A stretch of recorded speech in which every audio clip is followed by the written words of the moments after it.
Hello, welcome back to my channel. If you don't know me, my name is Virginie and I am an interior designer. I love co-creating homes with my clients, spaces that are beautiful, functional and tailored to support their everyday lives while reflecting their unique personalities. That goes from consulting to guiding them through the entire renovation process. I also assist foreigners who wish to purchase and renovate properties in Italy, guiding them through the entire process, which can be challenging to follow from a distance. In this channel, I will discuss home and renovation, providing tips and ideas to help you create the house of your dream, a place you can't wait to return to, and where you can find and be yourself. Remember, these are general suggestions. They can't replace the personalized advice tailored specifically to you. So only take what indeed resonates with you now and let go of the rest. Is buying furniture really as easy as it seems? Do you actually know what to look for when buying furniture for your home? That is a decision you shouldn't take lightly. Kitchens, sofas and bedrooms are all major purchases that can easily cost several thousands of dollars. So how do you take the right choices? I talk about it in today's video. But before we dive in, if you love everything about home and renovation, make sure to subscribe to my channel for more tips and inspiration. And don't forget to hit the like button, it really helps the channel and means a lot to me.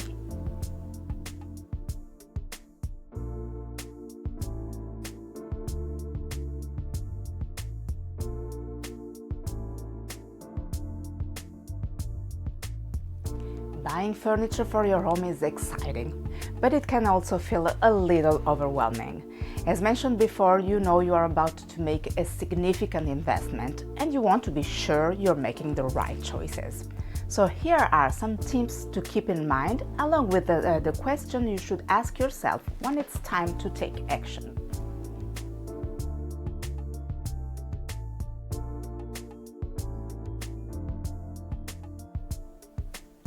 The sofa is undoubtedly one of the biggest and most expensive pieces in this room. So let's look at what you should consider. It needs to be sturdy. Sofas with a solid wood frame are ideal because they are strong and long-lasting.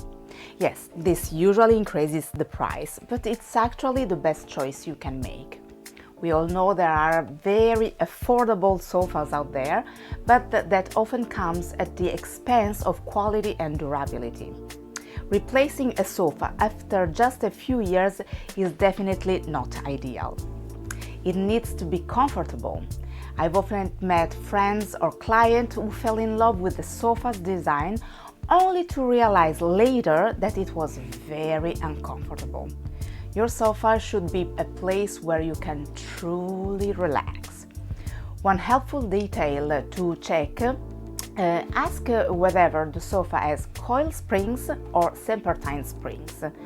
Coil springs tend to be more durable and comfortable because they are much more elastic. Pay attention to the padding. Most sofa cushions use high resilient polyurethane foam. It's a durable and easy to maintain material, but pay close attention to its density. If the foam is too thick, the sofa will feel too firm. It's not dense it's not dense enough, it will sink too much. A quick note on density. Polyurethane foam contains teeny air bubbles. The more bubbles, the denser the material. For sofa seats, it's paramount to find the right balance between density and weight support. A good medium density usually falls around 30 and 40. For backrests, which don't need to support as much weight, a lower density can work just fine. Choose the upholstery. Cotton, linen and leather are classic sofa coverings and are very durable. Synthetic materials such as microfiber are easy to clean and maintain. If you have kids or pets, microfiber might be the best solution due to its practicality. Pay attention to the dimensions. The sofa must be proportional to the room. One that's too large will overwhelm the space, while one that's too small will get lost. Also, make sure to consider every passage the sofa needs to go through to get inside. Not just doors and windows, but also hallways and staircase.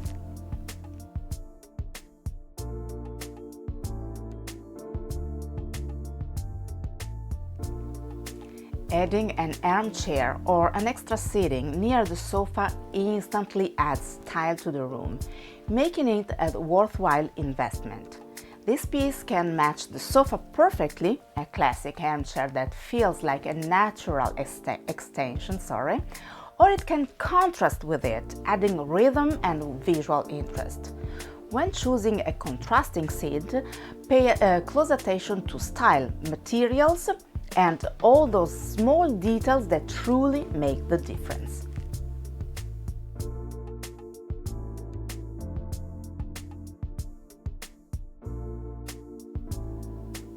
A coffee table should be proportionate to the sofa, slightly lower than the seat height and placed at a distance of approximately 40-50 centimeters, 16-20 inches.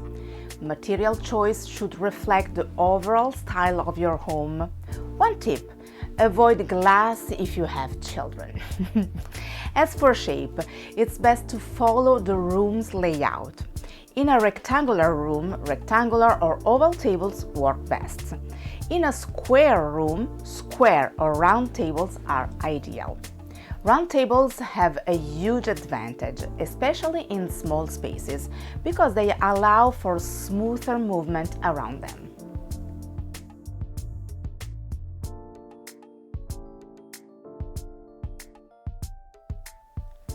One of the principal elements to consider is the mattress.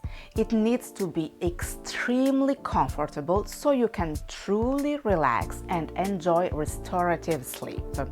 Fun fact, you spent about 1/3 of your life on a mattress. When it comes to the bed itself, don't focus only on shape and style. The bed base is just as important.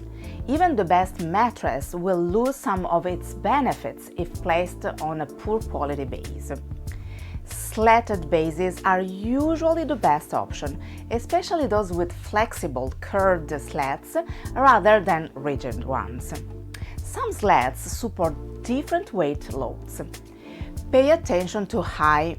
The base raises the mattress, and one should choose its height based on the mattress thickness so you can get in and out of the bed comfortably. There's no single ideal height. It depends on your height, age, and even your health. In terms of style, consider the overall look of and atmosphere of the room. As always, the bed can either coordinate with the rest of furniture or become a contrasting statement piece. Start with your color palette and wall color. From there, decide whatever you want: a tone-on-tone look, a soft contrast, or a bolder one. For materials, you can choose wood, metal, or upholstered, but also think about ease of cleaning.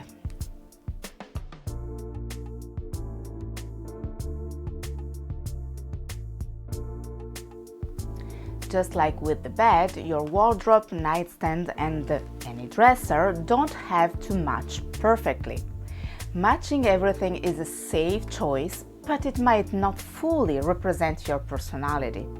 Mixing different pieces creates rhythm and movement, making the space feel more dynamic.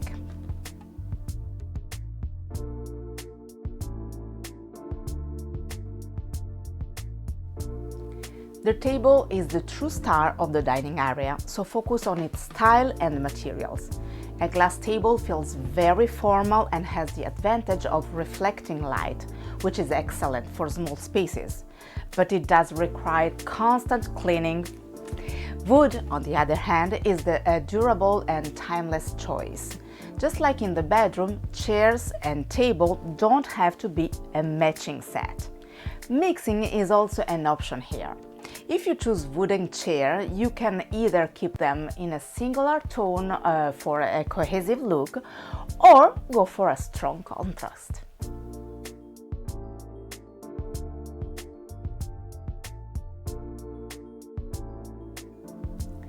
My first piece of advice is to start with appliances, since they usually have the highest impact on the budget. Built-in or freestanding refrigerator, type and size of the oven, type and size of the cooktop, type and size of the sink. Not an appliance, but there are many options and it highly affects usability. Dishwasher, yes or no? 4-inch or 8-inch? Built-in or not? Choose appliances that match your kitchen habits. I talk about this in an interview with Chef Patti Smith here, and I leave the link in the description box below. Once you find the best appliances for your needs, choose their finish: white, black, stainless steel, and more. The right choice depends on your home style. Once the appliances are selected, you can design the rest of the kitchen around them. When buying furniture, of course, you'll need to consider your budget. But one thing I truly recommend is this: buy what you love. If you've fallen in love with a piece and can't stop thinking about it, go for it. If you know you're investing in something that's both beautiful and long-lasting, you'll be happy in the end. Remember, spending less can sometimes mean spending more. Choosing a cheaper, lower quality option may force you to replace it sooner, ultimately costing you more. Start with the essential pieces and don't be afraid to buy things little by little. I hope you found the video helpful and enjoyable. If you did, let me know with a thumbs up and in the comment below. Feel free to share this video with anyone who might be interested. I'd be honored, and it really helps the channel grow. If your home, or even just a part of it, doesn't feel like it truly reflects you, don't wait any longer. Book your consultation today. You can find the details to get in touch with me in the description box below. And if you haven't already, remember to subscribe and turn on the notification bell so you won't miss any of the upcoming videos. Thanks for watching. See you soon. Bye.